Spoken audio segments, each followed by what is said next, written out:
So very good morning all of you. बेटा अब हम एक्सरसाइज 10.2 का क्वेश्चन नंबर 8 देखेंगे। ठीक है, क्वेश्चन नंबर 8 कह रहा है a quadrilateral A B C D is drawn to circumscribe a circle. इसमें जो सबसे इम्पॉर्टेंट वर्ड है वो है सर्कमस्क्राइब। अगर इसका किसी को मतलब नहीं मालूम है तो मैं सॉल्यूशन में इसका मीनिंग समझा दूंगा, लेकिन अभी आप क्वेश्चन पे फोकस करो कि quadrilateral A B C D जो है वो सर्कमस्क्राइब है सर्कल में। प्रूव डैट, फिगर दे रखा है आपको ये वाला कि एक क्वाड्रिलेटरल के अंदर सर्कल बना हुआ है। ठीक है, हमें प्रूव करना है कि A B plus C D equal to A D plus B C. ठीक है, आसान सा क्वेश्चन है, हम प्रूव कर देंगे, लेकिन पहले हम सर्कमस्क्राइब का मतलब समझ लेते हैं। ओके, तो सर्कमस्क्राइब का बेसिकली मतलब होता है, यहाँ पे मैं सर्कल को लेके चला हूँ। अ सर्कल, कोई भी circle that passes through all the vertices of a polygon. फिर से, a circle that passes through all the vertices of a polygon is called the circumscribe of that circle. ठीक है, ओके। तो फिर से कि if a circle is said to be circumscribed if it is passes through all the vertices of a polygon. इसका मतलब ये है कि जो सर्कल होगा वो उस पॉलीगन की वर्टिसेस से क्या करेगा, पास करेगा। इसका सेंस ये बनता है कि जो उसके अंदर फिगर होगा वो एक पॉलीगन होगा और उस फिगर की सारी वर्टिसेस से क्या होगा, सर्कल पास कर रहा होगा। तो वो फिगर जो कि किसी पॉलीगन की वर्टिसेस से पास करता है वो कहलाता है सर्कमस्क्राइब्ड फिगर। ठीक है बेटा, और उसके सेंटर को हम कहते हैं the centre of circumscribed circle या फिर कोई figure is called circum centre. ठीक है, and the polygon is called, जो पॉलीगन उसके अंदर है उसको हम बोलते हैं इनक्राइब्ड पॉलीगन। ठीक है, अब क्वेश्चन नंबर 8 में क्या कह रहा है हमसे? क्वेश्चन नंबर 8 में कह रहा है कि एक क्वाड्रिलेटरल सर्कमस्क्राइब है। इसका मतलब सर्कमस्क्राइब क्या है, क्वाड्रिलेटरल। तो इस फिगर की जगह, इस सर्कल की जगह अगर मैं क्वाड्रिलेटरल को रिप्लेस कर दूँ, that means a quadrilateral passes through all the vertices of a polygon. A polygon क्या है यहाँ पे, वो सर्कल है, सीधी सी बात है। तो जो आपका क्वाड्रिलेटरल है, दिस इज अ क्वाड्रिलेटरल। ठीक है, ये क्वाड्रिलेटरल क्या हो रहा है, इस सर्कल की एक तरीके से देखी जाए तो इसकी वर्टिसेस से क्या कर रहा है, पास कर रहा है। अब हालांकि सर्कल की वर्टिसेस तो कोई होती नहीं है बेटा, तो इसके किसी पॉइंट से क्या कर रहा है, पास कर रहा है। तो जो पॉलीगन इसकी वर्टिसेस से पास करता है वो क्या कहलाता है, सर्कमस्क्राइब्ड पॉलीगन। और जो उसके अंदर पॉलीगन है हम उसको कहते हैं इनक्राइब्ड पॉलीगन। ठीक है बेटा, ओके। तो ये कुछ आपको डायग्राम सा बना हुआ दिख रहा है, ए बी सी डी, और इसके ये पॉइंट्स हैं P Q R S. Okay, ये तो था हमारा इसको नोट कर लेना बेटा, आपके काम आएगा आगे। ठीक है, अब सॉल्यूशन पे ध्यान देते हैं। वेरी इजी सॉल्यूशन, फोकस करेंगे सब। ओके, हमारे पास गिवन क्या है, सबसे पहले लिख लेते हैं। गिवन है अ सर्कल, एक सर्कल कह सकते हैं हम, या फिर एक क्वाड्रिलेटरल गिवन है। हाँ, हमें एक क्वाड्रिलेटरल गिवन है, a quadrilateral A B C D. ठीक है, टू प्रूव, हमें प्रूव क्या करना है, A B plus C D equal to A D plus B सी।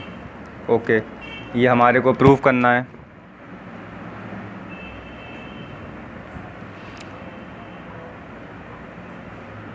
अब प्रूफ देखते हैं इसका।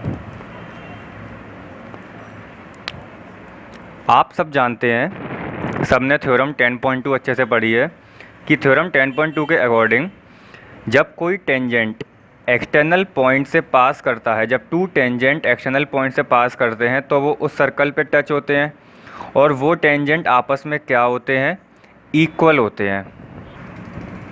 ठीक है ना। तो एक्सटर्नल पॉइंट से जब किसी सर्कल पे टेंजेंट्स डाले जाते हैं तो वो क्या होते हैं, टेंजेंट्स दोनों इक्वल होते हैं। ये हमने थ्योरम 10.2 में प्रूव करा है। ओके, तो मैं यहाँ पे ये कह सकता हूँ कि ये एक एक्सटर्नल पॉइंट है, और अगर ये एक एक्सटर्नल पॉइंट है A, then A S equal to A P. A S एक टेंजेंट होगी और ए पी एक टेंजेंट होगी, और दोनों क्या हैं, आपस में इक्वल, अकॉर्डिंग टू थ्योरम 10.2। तो मैं स्टार्ट करता हूँ। If A is external point, then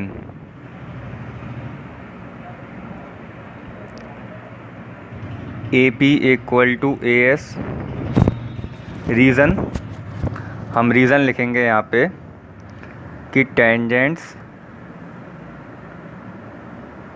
drawn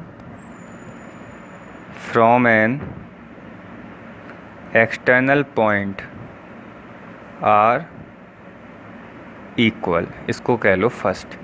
यहाँ तक किसी को डाउट नहीं है। फिर से अगेन सेम चीज़ हम यहाँ पे अप्लाई करेंगे, सेम यहाँ अप्लाई करेंगे और सेम यहाँ पे भी अप्लाई करेंगे। ठीक है। If B is an external point,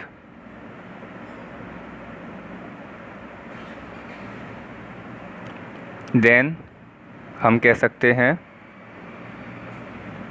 B P equal to B Q.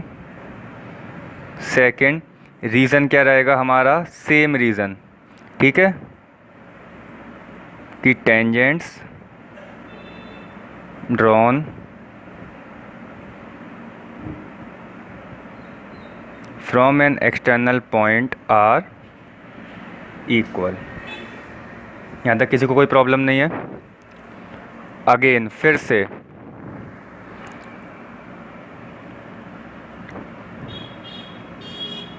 C is an external point, then CR equal to CQ। Reason same reason बिल्कुल। हाँ बेटा, ठीक है। ऐसे C अगर एक्सटर्नल पॉइंट है तो CR इक्वल टू CQ, ये दोनों टेंजेंट्स हो जाएंगी। और ये क्या है, R और Q एक तरह से पॉइंट ऑफ कांटेक्ट। ठीक है। ऐसे ही D अगर एक्सटर्नल पॉइंट है then DR equal to DQ, DR equal to DS। Reason same reason जो हमने यहाँ पे लिखा है, ये मैंने एरो से डिनोट कर दिया है। ठीक है, इसको हमने नेम दे दिया फोर्थ। अब हम क्या करने वाले हैं, हम ऐड करेंगे इन चारों को। Adding on adding first, second, third and fourth we get, देखो ध्यान से, AP is not an arithmetic progression. ठीक है, plus BP plus CR plus DR equal to AS plus BQ plus CQ plus DS। AP plus BP plus CR plus DR AS BQ CQ DS। इसको मैंने क्या करा, add कर लिए। ठीक है। अब अगर आप फिगर ध्यान से देखो बेटा, तो AP प्लस BP को मैं लिख सकता हूँ AB। ठीक है। DR प्लस CR को हम लिख सकते हैं CD। Similarly AS plus DS को हम लिख सकते हैं AD, और BQ प्लस QC को लिख सकते हैं हम BC। ठीक है। तो ऐसे ही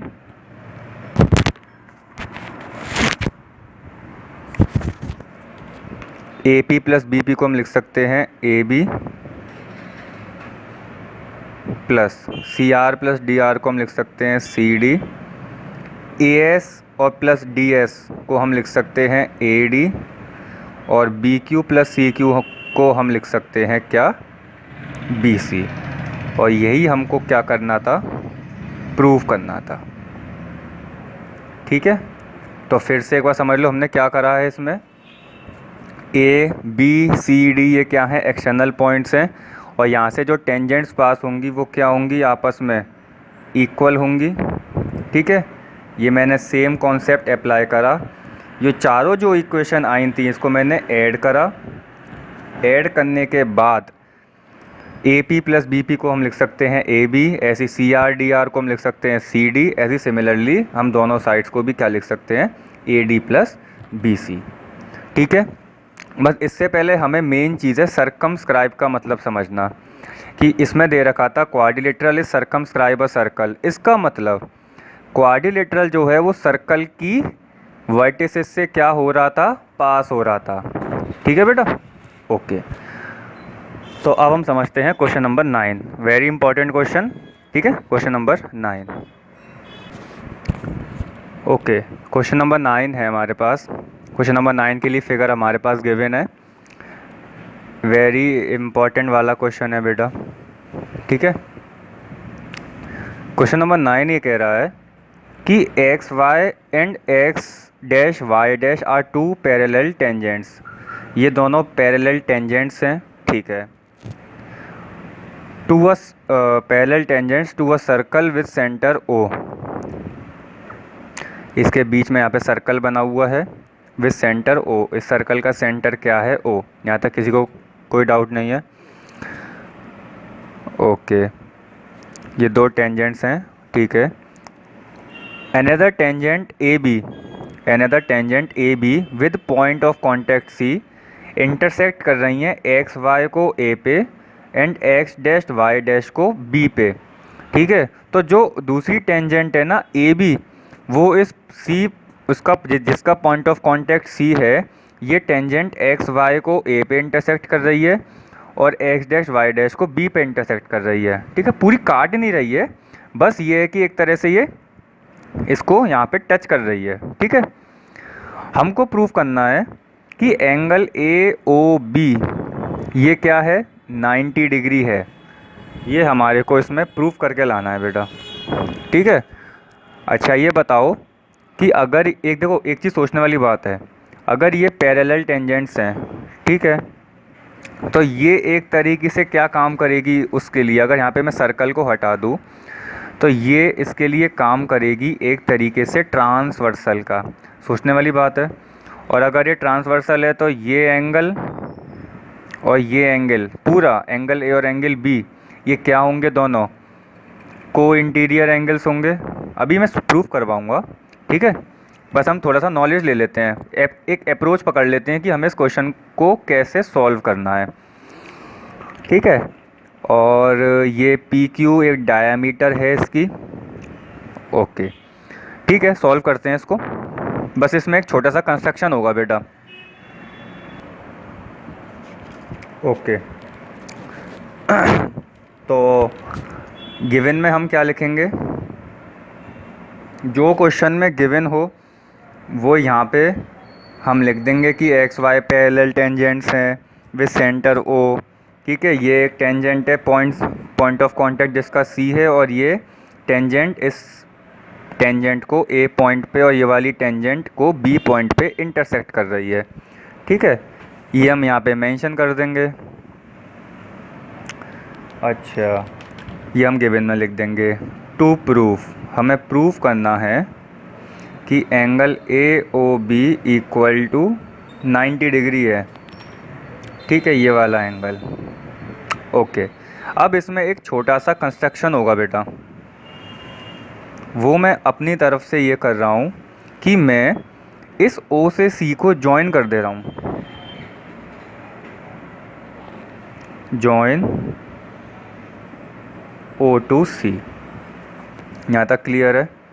अच्छा, अब देखो अगर मैंने इस O से C को जॉइन करा तो आप अगर इस फिगर को देखो बड़े ध्यान से, ये O P C A, OPAC। तो ये एक तरीके का क्वाड्रिलेटरल बन गया है, ठीक है। और OA क्या है, इसकी एक डायगोनल है, ठीक है।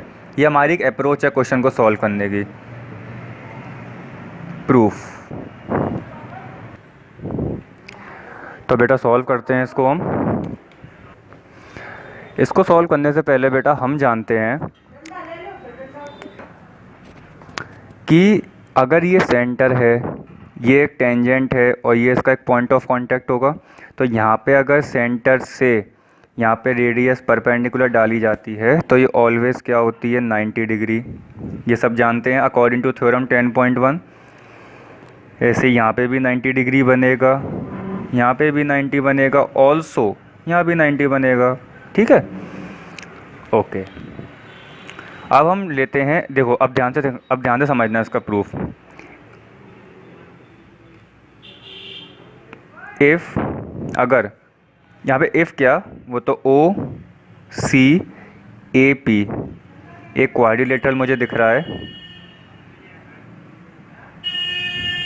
इज़ अ क्वाड्रिलेटरल, ठीक है। और यहाँ पे OA क्या है, OA डायगोनल है,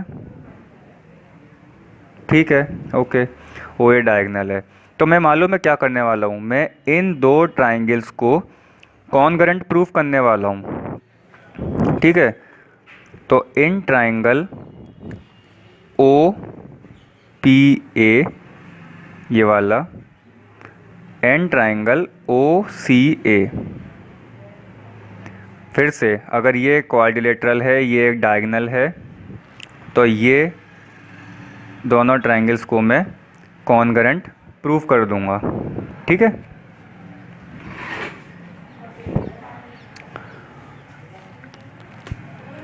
ओके, तो देखो इस ट्राइंगल में एंगल P, इस ट्राइंगल में एंगल C, ये क्या है, ईच 90 डिग्री, ठीक है। इस ट्राइंगल में OP और इस ट्राइंगल में OC, ये क्या है, तो आंसर है ये है रेडियाई ऑफ सर्कल, ये सर्कल की रेडियस है, ठीक है। और OA दोनों में क्या है, तो आंसर है कॉमन, ठीक है। तो देखो ये किस रूल से कॉन्ग्रुएंट प्रूफ हो रहे हैं, तो राइट एंगल, हाइपोटेन्यूज और साइड, ठीक है। तो triangle OPA is similar to triangle OCA by RHS rule, ठीक है। अगर ये दोनों ट्राइंगल्स कॉन्ग्रुएंट हैं तो इसकी करेस्पॉन्डिंग एंगल्स और करेस्पॉन्डिंग साइड्स भी आपस में कॉन्ग्रुएंट होंगी। तो हम कह सकते हैं कि इस ट्राइंगल का एंगल 1, मैंने इसको एंगल को नाम दिया एंगल 1, और इस ट्राइंगल का एंगल 2, ये भी क्या है, आपस में इक्वल हैं बाय CPCT। यहाँ तक कोई दिक्कत नहीं है। ऐसे ही सिमिलरली मैं इस क्वाड्रिलेटरल में इन दो ट्राइंगल्स को इसी कॉन्सेप्ट की मदद से प्रूफ करूँगा, ठीक है। वहाँ पे हमें दोबारा दिखाने की ज़रूरत नहीं है, हम सीधे कहेंगे सिमिलरली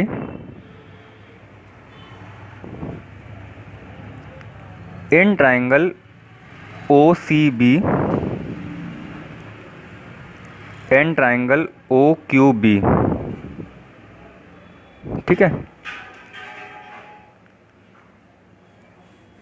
ये दोनों कॉन्ग्रुएंट हो जाएंगे, triangle OCB congruent to triangle OQB, किससे, राइट एंगल, हाइपोटेन्यूज और साइड से, ठीक है। OB एक तरह के हाइपोटेन्यूज से दोनों कॉमन है, या फिर कॉमन की जगह हम लिख सकते हैं यहाँ पे कि हाइपोटेन्यूज भी कह लो या आप कह लो कॉमन भी कह लो, जो आपको सही लगे, हाइपोटेन्यूज, ठीक है, बाय RHS रूल, ठीक है। और अगर ये दो ट्राइंगल्स कॉन्ग्रुएंट हैं तो इस ट्राइंगल का एंगल 3 और इस ट्राइंगल का एंगल 4 भी आपस में क्या होंगे, इक्वल बाय CPCT। यहाँ तक क्लियर है क्या हुआ है? अभी तक ये दो ट्राइंगल्स को कॉन्ग्रुएंट प्रूव कर दिया गया है और इनके दोनों एंगल्स भी क्या है, आपस में इक्वल है बेटा। ठीक है, चलो अब समझो। देखो एक चीज़ बताओ, अगर ये दोनों लाइन पैरेलल हैं, ठीक है, ए बी इसके लिए एक ट्रांसवर्सल का काम कर रही है, तो अगर ए बी एक ट्रांसवर्सल है तो एंगल ए और एंगल बी आपस में क्या होंगे, कोइंटीरियर एंगल्स होंगे। ठीक है बेटा, तो हम ये छोटी सी बात लिख लेते हैं यहाँ पे, if X Y and x dash y dash are parallel and AB is tangent, AB is transversal, then angle A plus angle B equal to 180 degree y, co-interior angles on the same side of transversal।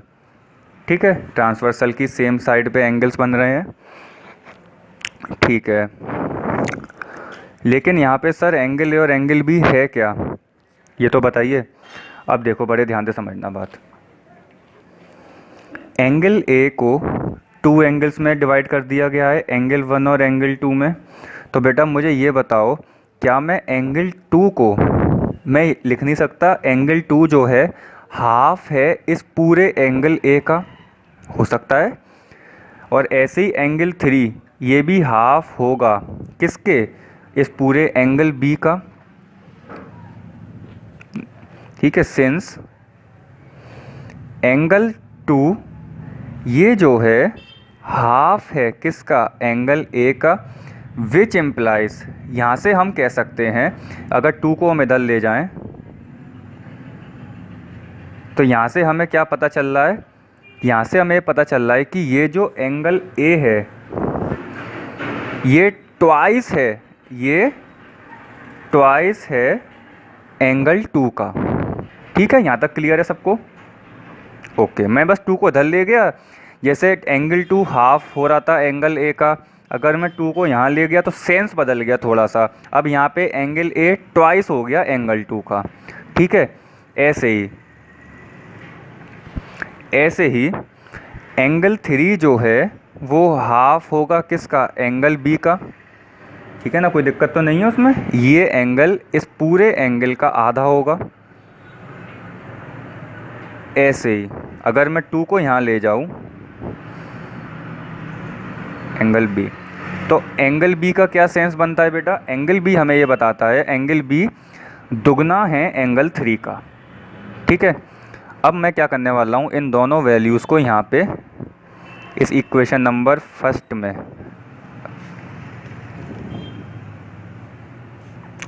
में use करूँगा।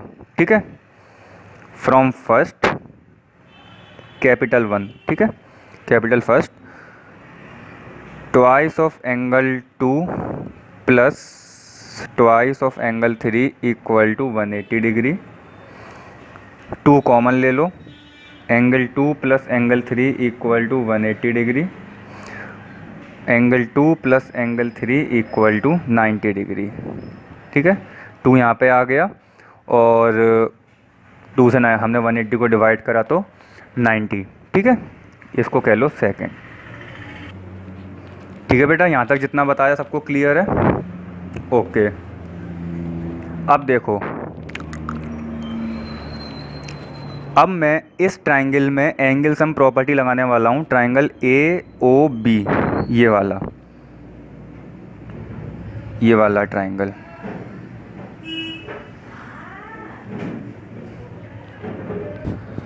ठीक है बेटा, इस triangle में अब हम angle sum property लगाने वाले हैं।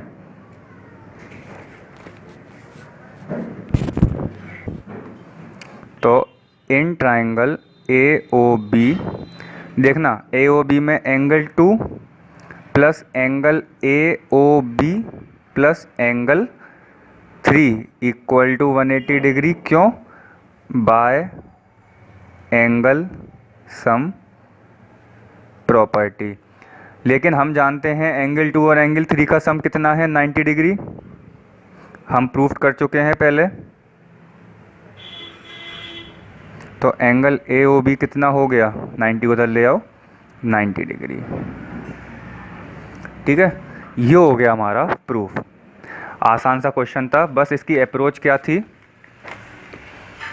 कि हमने पहले ओ से सी को ज्वाइन करा, फिर हमने इन दो ट्राइंगल्स को कॉन्ग्रुएंट प्रूफ करा। कैसे, ओ से पी तक, अगर ओ से पी यहाँ पे रेडियस डाली जाएगी, वो सॉरी यहाँ पे जो परपेंडिकुलर डाली जाएगी ऑलवेज 90 डिग्री बनेगी। ठीक है, अकॉर्डिंग टू थ्योरम 10.1। और ओ सी क्या है, ओ पी एक रेडियस है इस सर्कल की, और ओ ए दोनों में कॉमन था। तो बाय राइट एंगल हाइपोटेन्यूस और साइड से ये दोनों ट्राइंगल्स कॉन्करेंट प्रूफ हो गए, और ये एंगल इसके इक्वल हो गया बाय सीपीसीटी। ठीक है, सेम प्रोसेस हमने इन दो ट्राइंगल्स में करा। उसके बाद क्या हुआ, ये दो एंगल्स, ये पूरा एंगल ए और एंगल बी को इंटीरियर एंगल्स होते हैं। कब, अगर एक्स वाई और एक्स डैश वाई डैश दोनों पैरेलल हैं और ए बी एक ट्रांसवर्सल है।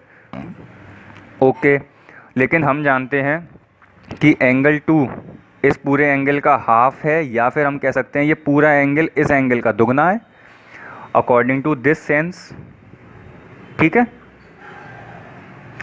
सेम एज दिस, हमने दोनों वैल्यू को यहाँ पे यूज़ करा, एंगल 2 प्लस एंगल 3 की वैल्यू आ गई। ठीक है, फिर उसके बाद हमने ट्राइंगल ए ओ बी में एंगल सम प्रॉपर्टी लगा दी। This angle plus this angle, ये वाला एंगल ओ, और एंगल बी, ये वाला सॉरी एंगल बी नहीं एंगल 3। हम जानते हैं एंगल 2 प्लस एंगल 3 की वैल्यू 90 डिग्री, हम प्रूफ कर चुके हैं। वहाँ से हमें एंगल ए ओ बी की वैल्यू मिल जाएंगी। ठीक है, तो ये था बेटा वेरी इंपॉर्टेंट वाला क्वेश्चन इस एक्सरसाइज का, अभी तक, आगे भी आएगा। क्लियर है क्वेश्चन ये वाला? ओके।